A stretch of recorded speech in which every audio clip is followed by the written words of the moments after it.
ओम नमस्ते जी। कैसे हैं आप सब? मैं प्रकाश स्वागत करता हूँ आप सभी का हमारे चैनल ब्रह्मचर्य जीवन पर।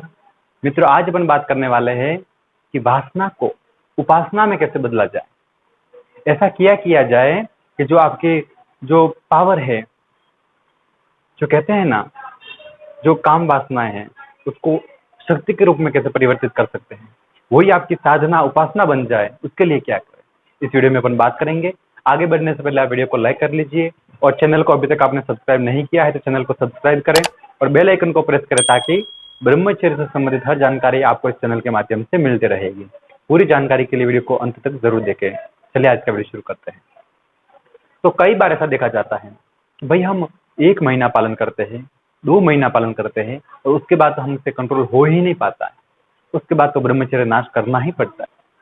तो ऐसा क्या करें कि जिससे हमारी काम वासना हमेशा के लिए शांत रहे, हम हमको कभी सताए ना, हमारे जीवन का लक्ष्य हासिल करने दे। उसके लिए क्या करें? तो मैं यही बात सोचता हूँ और आज मैंने वीडियो बनाने का सोचा इस विषय पर कि वासना को उपासना में कैसे बदला जाए। उसको वासना और उपासना शब्द दोनों एक जैसे लगते सुनने में, मगर आप देखना, वासना एक और व्यक्ति का जीवन तबाह कर देती है और दूसरी ओर उपासना व्यक्ति को मानव से महामानव बना देती है। तो उसको एक दूसरे में कन्वर्ट कैसे किया जा सकता है? वासना वो भी एक प्रकार की एनर्जी है, वन टाइप ऑफ एनर्जी। वो एक ऊर्जा है, वो एक शक्ति है। उसको पहचानिए। मित्रों, कहा जाता है जो 8 चक्रों का वर्णन है शरीर में, अभी 7 चक्र कहते हैं, कुछ लोग 6 चक्र कहते हैं। जो कुंडलिनी जागरण के जो चक्र बताए गए हैं, मूलाधार चक्र से लेकर के सहस्रार चक्र तक, तो वो 8 चक्र में से सबसे नीचे कौन सा चक्र है? मूलाधार, मूल आधार। और उसी चक्र, वही चक्र मल द्वार और मूत्र द्वार के बीच में होता है, सबसे नीचे होता है। तो वहीं से काम वासना स्टार्ट होती है और वहीं से ऐसा मतलब व्यक्ति अंदर से वो पता नहीं क्या हो उड़ता है। और जो ब्रह्मचारी व्यक्ति है, जो उपासक है, उनके आसन सिद्ध होते हैं। देखना आप, आसन मतलब कोई बिछाया हुआ आसन, वो कपड़ों का आसन सिद्ध, वो बात नहीं है। वो तो किसी पर बैठेंगे, मगर किसी भी पद्मासन में, सिद्धासन में, किसी भी आसन में बैठेंगे तो वो बैठने की क्रिया उनकी 2 से 3 घंटे तक एक ही स्थान पर, एक ही मुद्रा में, एक ही पोजीशन में बैठे रहना उनका अभ्यास होता है। और वही ज्यादातर ब्रह्मचर्य का अभ्यास उनको कराया जाता है और वो काम वासना वहां से जागे ही ना। और सबसे ज्यादा काम वासना का स्थान मूलाधार चक्र में होता है। वो तो मूल आधार है शरीर का और मेन एनर्जी पूरे शरीर को, तो कहते हैं एक तरह का वो वाइब्रेशन देने वाली, ताकत देने वाली एनर्जी मूलाधार चक्र में ही होती है। और वही चक्र जो ब्रह्मचर्य का नाश कर करके उस चक्र को आप खराब कर देते हैं, तो फिर आपका आधार ही हट जाएगा, आपके शरीर का कोई आधार नहीं रहेगा। तो सबसे पहले वासना को उपासना में कन्वर्ट करने के लिए अपने मेमोरी पावर का सदुपयोग कीजिए।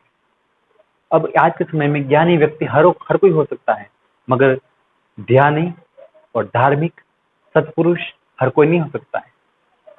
अरे ज्ञान किताबें पढ़ने से ज्ञान आ जाता है, वो ज्ञान किसी काम का नहीं होता है। मित्रों, आपके अंदर क्या जिज्ञासा है, आपके अंदर सेवा करने की क्या इच्छा है, आप क्या कर सकते हैं, वो महत्वपूर्ण है। आज के समय में कोई अपने आप को कम मानने के लिए तैयार ही नहीं है। हर एक हम महान, हम महापुरुष, हम संत, हम शिरोमणि, पता नहीं अपने आप को क्या मानेंगे लोग। मगर जब आप ब्रह्मचर्य का पालन करेंगे और आप ब्रह्मचारी होंगे और आप अच्छे कामों में लगेंगे, इसीलिए मैं तो कहता हूं मित्रों, आप चाहे किसी भी धर्म के हो, आप चाहे हिंदू हो, मुस्लिम हो, कोई भी हो, आप अपने अपने धर्म के अनुसार आपकी जो अच्छी पुस्तकें हो, आपको जो इंटरेस्ट हो, उनका अध्ययन कीजिए और अपने माइंड को उसके अंदर फोकस कीजिए। और आप ये भी ना कर सको, आप अपने आप को बलिष्ठ बनाने में फोकस कीजिए।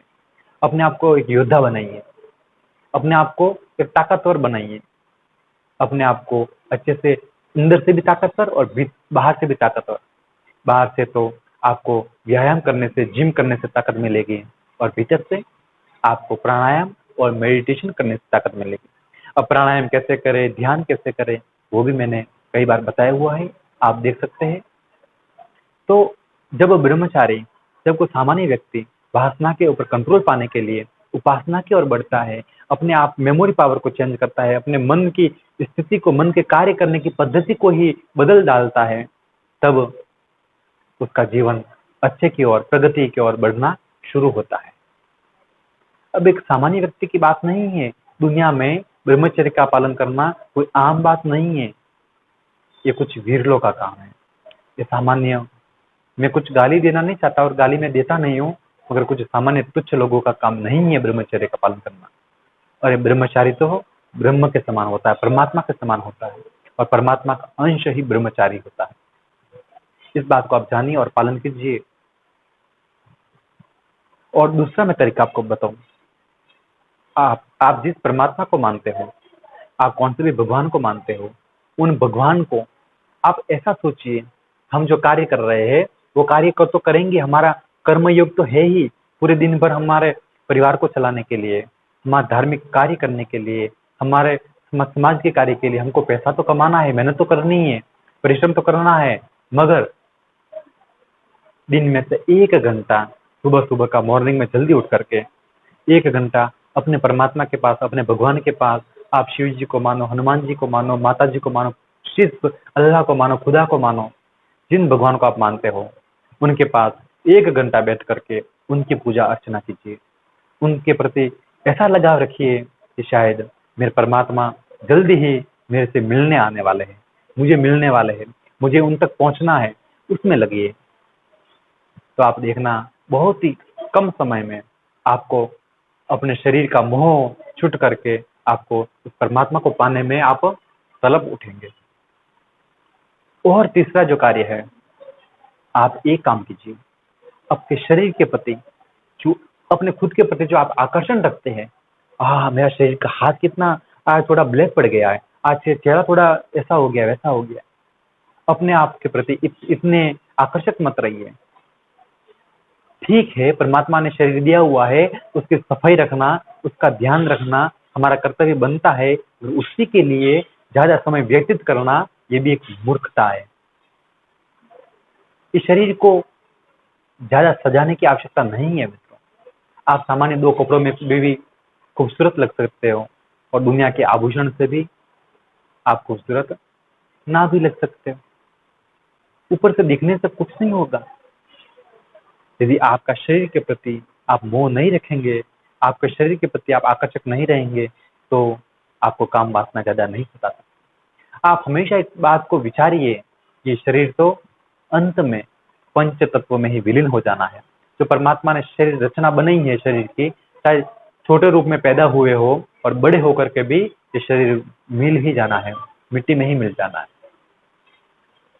और जब तक इस दुनिया में है, जब तक परमात्मा ने हमको इस धरती पर रखेंगे, तब तक हम कुछ ना कुछ तो महान कार्य ही करके दिखाएंगे। और जो करता है वही व्यक्ति सर्वश्रेष्ठ, महान और लोगों के लिए उपयोगी होता है। बाकी अन्यत्र तो कुछ मतलब नहीं होता है। हमेशा हमेशा हमेशा के लिए एक ब्रह्मचारी को अपने सच्चे रूप में, सच्चे अर्थ में अगर परमात्मा को पाना चाहता है, तो हमेशा एक आनंद में, एक खुशी की अनुभूति वो करेगा, और वो सदा के लिए अपने आप से और अपने परमात्मा से जुड़ पाएगा। तो इस बात का, छोटी छोटी बातों का आप ध्यान रखेंगे तो आप वासना को कन्वर्ट कर सकते हो उपासना में। तो ये कोई बात बड़ी नहीं होती है, ये कहने के लिए शब्द बड़ा लग सकता है, अरे बाप रे बाप, वासना और कहाँ उपासना, कहाँ राजा भोज और कहाँ गंगू तेली, वैसी बात हो सकती है? वैसा कुछ नहीं है। आप जैसे जैसे पालन करेंगे और जैसे जैसे आप परमात्मा में किसी भी वस्तु को पाने के लिए, मित्रों कहा जाता है बुरी वस्तुएं शुरू में आकर्षक लगती है, उसमें आपको लगता है खुशी बहुत है, मगर अंततोगत्वा उसके एंडिंग में आपको बहुत दुख झेलना पड़ता है। और अच्छी वस्तुएं, अच्छे कार्य शुरू में ओहो इतना थकान, इतना मेहनत वाला, इतना बोरिंग, मगर वो पूरी लाइफ टाइम के लिए आपको यूजफुल बेनिफिट हो सकता है। वो बहुत सारे बेनिफिट आपको करवा सकता है, मगर आप उसको जानेंगे, उस रास्ते पर चलेंगे और वो कार्य करेंगे तब। तो इस वीडियो में आपने जाना होगा कि वासना को उपासना में कैसे बदला जाए, कैसे उस परमात्मा को पाया जाए। आपको कैसा लगा और आपको क्या अच्छा लगा कमेंट करके जरूर बताएं। फिर मिलेंगे एक नई जानकारी के साथ। तब तक के लिए आपका दिन शुभ हो, आपका जीवन मंगलमय हो। इसी प्रार्थना के साथ आप सभी को नमस्कार, प्रणाम।